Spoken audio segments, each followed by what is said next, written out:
Hello, I'm Peter Baxter, editor of Developmental Medicine and Child Neurology.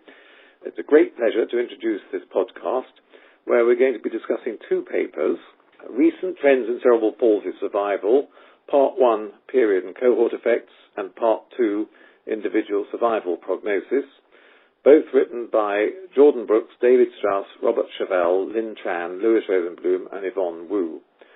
It's going to be discussed by Dr. Jordan Brooks, epidemiologist at the Life Expectancy Project, San Francisco, California, USA, and Dr. Sue Reid, epidemiologist at the Developmental Disability and Rehabilitation Research Group, Murdoch Children's Research Institute, Melbourne, Australia, who has written a commentary on the articles. Please can we start with you, Jordan, to outline the paper and its background? Sure. Thank you, Peter. I think it's probably appropriate to begin with a brief discussion of the motivations for studying life expectancy. At a very broad level, we all intuitively understand life expectancy to be perhaps the most essential measure of population health. And at the individual level, and in particular for individuals with cerebral palsy or other conditions that necessitate lifelong care, life expectancy, or more accurately, the probabilities of survival to each additional year of age, play an essential role in planning and also in the computation of expected costs of future care. Similarly, with regard to trends, there's a broad interest in that it gives us a sense of whether purported clinical advancements or public health efforts have actually led to improved outcomes. And again, at the individual level, the identification of trends helps us to construct more accurate estimates of survival prognosis. The study that we're discussing today is a two-part article on survival of persons with CP in California. And by way of background, I should mention that our group has published on this topic since the early 1990s. In general, we aim to provide updates every few years to reflect the latest available data. So really, this research is the latest report in an ongoing study of persons with CP in California. The study participants are clients of the state's Department of Developmental Services, and for each of these clients, medically indicated care and services are provided through an entitlement by state law. In particular, the vast majority of care and services are provided entirely free of charge, regardless of family income or assets. Our latest report covers the period from 1983 to 2010 and contains information on well over 50,000 children and adults with cerebral palsy. The first part of the article is really a technical examination of trends in mortality over time, while the second part provides practical estimates of survival probabilities and life expectancies. And I think the key message is that we found significant improvements in childhood mortality rates. In particular, we found reductions in disability-specific mortality rates on the order of 2.5% per year throughout the study period. In contrast, however, we found that there were no major trends in teenagers or adults, though we did find a modest trend, a reduction of just under 1% per year in the age-specific mortality rates for adults who were dependent on gastrostomy feeding. In the second part of the paper, we incorporated the observed trends into the estimation of survival probabilities and life expectancies for individuals. And we really hope that these estimates, along with the article's discussion, serve as a practical guide to evidence-based prognosis for individuals with CP. I thought I might start the discussion with what might be, I think, considered the simplest question, and that is about comparisons between studies in overall survival of individuals with all levels of severity of cerebral palsy. I ask this because there are significant differences between studies in their methodology, and most of the studies that have been published outside the Californian project have arisen from epidemiological cerebral palsy registers in the UK, in Sweden and in Australia, including ours in the Australian state of Victoria. It seems the Californian data arrives from a service delivery database, as you explained, and not an epidemiological registry. I wonder, Jordan, if you can comment on how similar survival probabilities have generally been between the different kinds of studies, and particularly between countries which would most likely have quite different models of healthcare. So I think this is an important question, one that our research group has focused on fairly extensively over the last several years. We've published examples of such comparisons of the California data with the registries from the UK, Western Australia, and Sweden, and found that the survival probabilities were remarkably consistent. But it's important to make clear that when we make these comparisons, we're comparing like children with like. So we really want to make sure that we're strictly controlling for the pattern and severity of disabilities when we make such comparisons. Otherwise, the comparisons don't make much sense. As I mentioned, we've published several examples of these, and we actually have some unpublished examples as well, where we've compared our results to the survival probabilities published by Tuyama et al. In Japan. And actually also, Sue, we've done some informal comparisons with your own data from Victoria and found very similar survival probabilities. Okay, thanks, Jordan. I think that we'll move on to one of the ways that survival data are often used, and that is in the prediction of future life expectancy for the individuals with cerebral palsy based on measures of severity and medical complexity of the condition. However, I think that in predicting survival, particularly for the most affected individuals, different studies have used different measures of severity, as you've said, and we need to be looking at comparing like with like. And this is, I think the reason why different measures are used is because people are using whatever data are available to them. As far as the Victorian Register is concerned, we have only limited data that discriminate between individuals with cerebral palsy. For instance, in terms of mobility, we can only really identify persons who use a wheelchair from those who use mobility aids or walk independently. We're not able to discriminate between GMFCS levels 4 and 5 because many older individuals on our registry do not have those recorded. We do, however, have data on epilepsy, on intellectual impairment and sensory impairments. I should mention, too, that most of the clinical measures that we use relate to childhood and are not necessarily updated as children become adolescents and adults. So I think the issue of differences between the published estimates of life expectancy for individuals is clearly an important one because important decisions are based around these estimates. I find that I'm often asked, usually in relation to litigation claims, why the life expectancy figures from the Victorian Register differ from those published from the California group. Therefore, I thought this would be a good opportunity for you, Jordan, to explain how the Californian data differ from data from epidemiological registries, such as the one I manage, and what implications these differences might have for survival prognosis estimates. Certainly. I think the first point I'd like to make is that actually our data sources are not all that different. There are probably a lot more similarities than differences. In California, we also have measurements of functional skills, medical diagnoses, and other data starting in young childhood. And then these functional assessments are actually updated longitudinally for each individual through annual evaluations.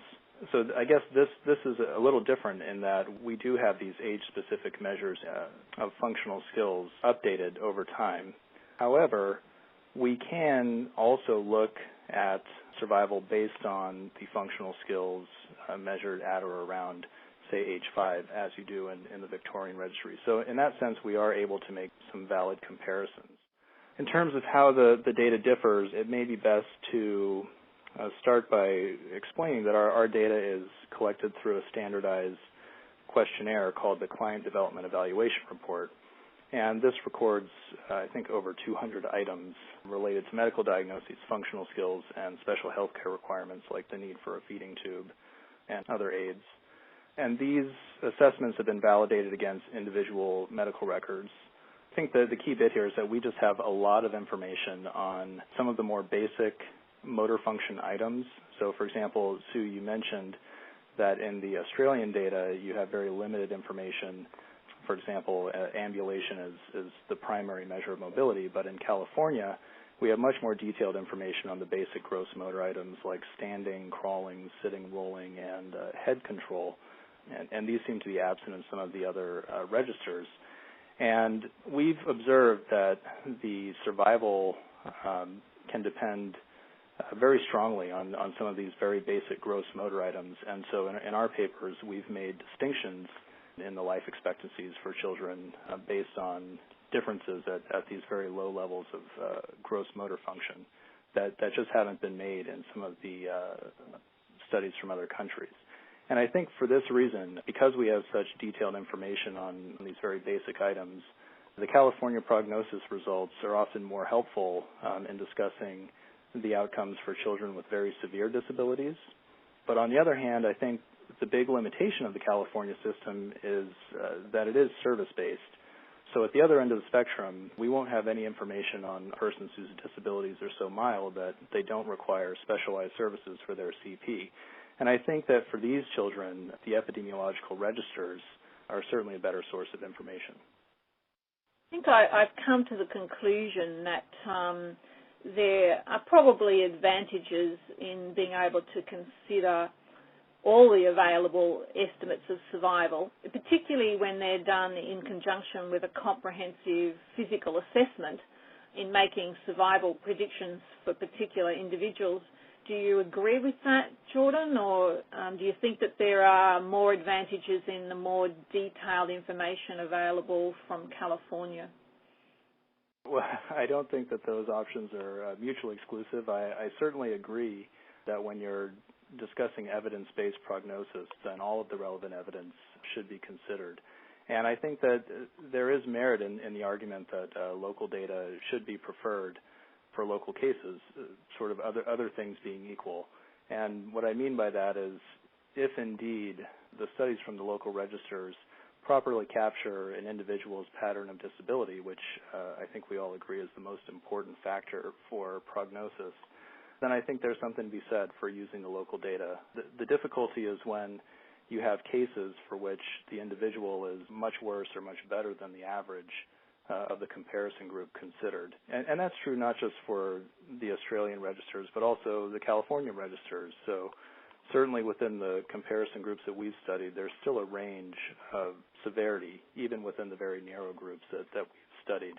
And I think that's the key message. It's how does the individual compare to the average within the comparison group that you're using to make your prognosis estimate.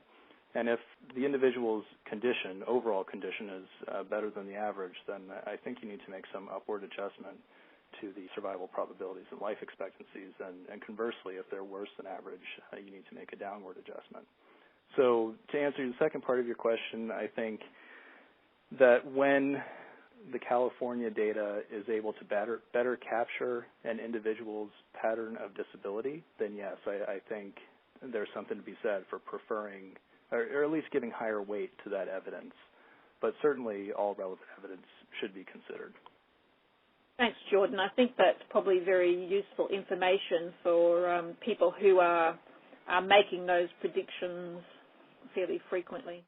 I'd like to move on now to the issue of trends in survival. Even though we would probably expect to have seen improvement in survival over the past few decades, the only studies that have been able to do so are your Californian studies, with the latest paper, of course, as you said, being an update on earlier data and confirming improvement in survival in children, particularly those unable to lift their head in prone and those who are tube-fed. And I think one of the nice things about your paper is that it really clarifies for readers the difference between the two different types of studies that are around that we've already alluded to in the questions they're able to answer and the methodologies that they use. So in the paper you differentiate between period and cohort effects and explain that studies arising from cerebral palsy registers such as the Victorian Register are examples of studies that typically use cohort effect analysis. And the methodology for survival analysis using both cohorts is really, I think, relatively simple. If I might just explain a little bit about that, because the Victorian Register is one of those registers.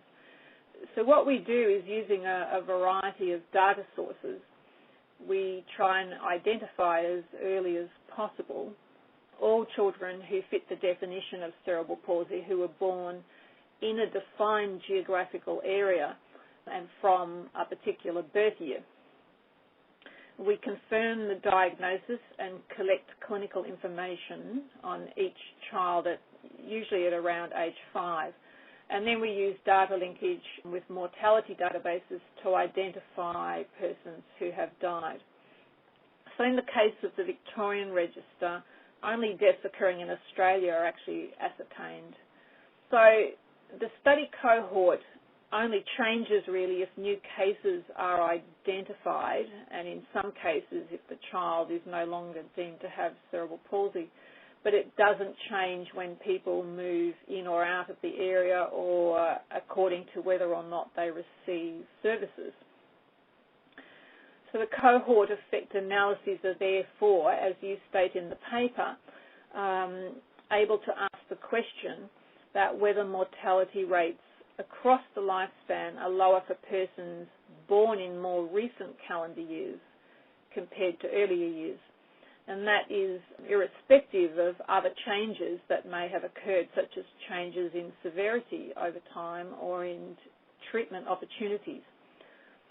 I mean, I think, and I said in the commentary, that an advantage of this approach is that cohort effects take into account whether treatment options were commonly available at the most appropriate time for each individual across the lifespan. Since the Californian studies use the period effect analysis approach rather than cohort effects, I think it would be useful, Jordan, if you could explain how your studies are different from what I've just described, and why it is that in your data you need to make a whole lot of adjustments when analysing your data that we don't make. Sure. So I think, and we discussed this previously, that the analysis of cohort effects and the analysis of period effects are actually complementary approaches. We have focused on the period effect analysis, which has a very specific research question, and that is whether the mortality rate for persons of a specific age and a specific pattern of disability at that age has declined over time. So to put it simply, the question is, for example, did 7-year-olds who couldn't walk have lower mortality rates in 2010 than they did in 1990, similar 7-year-olds in 1990. And in our research studies, we found the answer to this question was really a resounding yes, and we found significant period effect improvements in this sense for all children up to age 15 and across all disability strata. So I think one reason why we prefer the period effect is that it allows us to better isolate trends within specific age groups, for example, children, young adults, and older adults, and for persons with very specific patterns of disability within those age groups. As you mentioned, the cohort effects really focus on changes in overall survival related to year of birth, and that these are irrespective of potential changes in the case mix with regard to severity of disability. I think that the period effects may provide a better inference for trends at the individual level because we're focusing on trends for persons of a specific age and a specific pattern of disability at that age. In contrast, I think the cohort effects, because they reflect changes in both survival and the case mix over time, may be more appropriate for analysis at the population level, but it really depends on the research question. I think I've got this right. So the reason why you need to adjust in the Californian data is because, being a service directory, there are different people are included in that cohort each time you analyse the data. So there are likely to be changes in, I guess, relative severity, or as you say, in the case mix at different time points. So there is a need then to make adjustments to adjust for any of those changes. Is that the way you see it? I think you might be overstating it just a little. For the most part, the people in our database, at least when we're considering children, are children that have been born in California and are growing up in the California system. There are certainly cases of people migrating to California And I'd imagine that in some cases it's specifically for the services that the state of California provides. It's probably unlikely that many people would migrate out of the state because California is, I believe, unique in the sense that it provides all care as an entitlement free of charge. You don't have to be born in California to receive that entitlement, but once you leave, the other states don't have that entitlement. So I don't think that out-migration is a serious issue. In-migration could be an issue, but when we look at some rough estimates of overall CP prevalence based on the California data, they're generally in line with what we see from other states. So it's not as if we have a major influx of people with disabilities coming to California simply for the services. Does that make sense? Yes, thanks. So I think you said that you would agree that the two methods that we've talked about provide really complementary information about survival in cerebral palsy. And, you know, that's the way that I would see it, and I think it's useful to look at both. I still find it interesting, though, that the studies that are looking at cohort effects have not been able to show any changes over time between individuals born, say, in the 70s and those born later. But anyway, future research may clarify that, hopefully. Yeah. Well, I'll just make a quick comment there. We did look at cohort effects in the California data, and it was very difficult for us to tease out anything significant. We were able to find significant cohort effects for the most severely disabled children, namely those who were unable to lift their head and prone and were fed by gastrostomy. But when we looked at broader groups, we just didn't see major trends at all. So, you know, given that we have such a large sample size, I'm not sure whether these cohort effects are ever going to really show up. And part of that, I think, may be that the cohort effect analysis doesn't focus on particular age categories. So we found that the period effects were quite strong for children, but there were really no effects whatsoever for adults. And when you sort of average the age-specific effects in a cohort-type analysis where you're looking at both childhood mortality and adult mortality as a function of birth year, I think that there may be some masking of the trends going on. Okay, well, maybe we should move on a bit to talk a little bit about causes of death in cerebral palsy.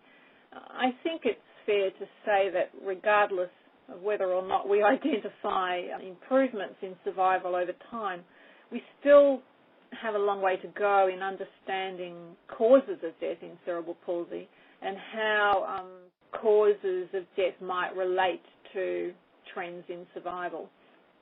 I think respiratory causes we know are the leading cause of death in all studies that I know of, but the true frequency and types of respiratory causes have really been hard to capture. I know that certainly in Australia it's been difficult to identify the direct and underlying causes of death, mainly because of inconsistency in the way these are recorded on death certificates and the frequent recording of the cause of death as cerebral palsy. This is particularly the case in Victoria on older death certificates when only one cause of death was reported.